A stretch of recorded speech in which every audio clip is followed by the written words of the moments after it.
Hi, my name is John Poole. Welcome to our Perth County Soil and Crop Improvement Association demo farm. Tonight is our twilight meeting and it should be a good and informative evening. Talking to you a little bit about the pedology aspects of how originally we determined what the soils were in Perth County.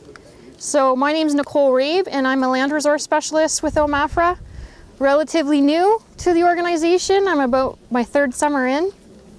And I also have with me tonight Bonnie Ball, our fertility specialist, and Adam Hayes, our soil management specialist, field crops. So we'll take turns here. We opened up a pit this evening to talk a little bit about soil classification.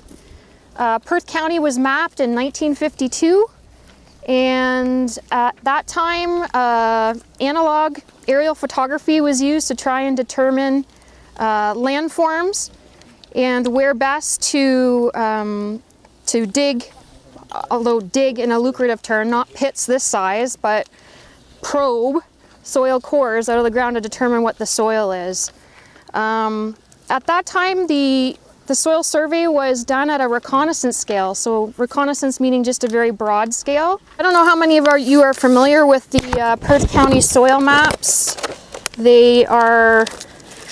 The old soil maps sort of look like this. This is a miniaturized version of the Perth County map. And what we've done today is we've taken the map, we've got it into the computer and digitized it. This is the piece of ground that we're standing on right now. And so across this demonstration farm, there's probably about 3 map units. And what it told me was that this is a Perth clay loam. It's a class 1 soil.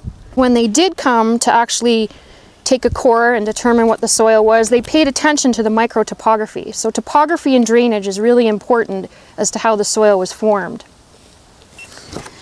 The first thing they would have done is they would have identified the parent material, and that's what the glaciers left behind, the unweathered material.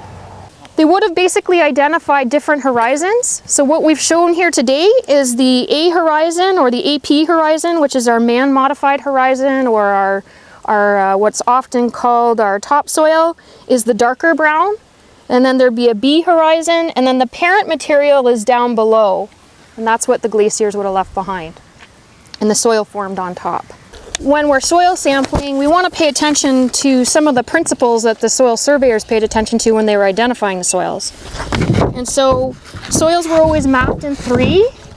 So a well-drained soil, sort of those null positions where water's always running off. In this particular Katina, that's the set of 3 soils that they would have identified, it would be a Huron clay loam. But if you were sort of on the side slope and it's an imperfectly drained soil, it's sometimes draining off or sometimes not, that would have been the Perth clay loam. And that's what this map unit was identified as. And then the Brookston clay loam would be your lower depressional areas where water's sitting a lot. And that's the Brookston clay loam in this Katina. Some of you may be familiar with the term grid soil sampling and grid soil sampling services. Certainly if you have a piece of ground that is relatively flat and you don't know much about the history of it and you need a baseline, grid soil sampling is well designed for that systematic, take a core every 1 hectare, every 5 hectare, so that you get a sense of what's going on in the field. But predominantly in Ontario, where we have quite a bit of relief, we can do what's called directed sampling. And the idea there is to identify zones that are homogeneous but pay attention to drainage and slope position.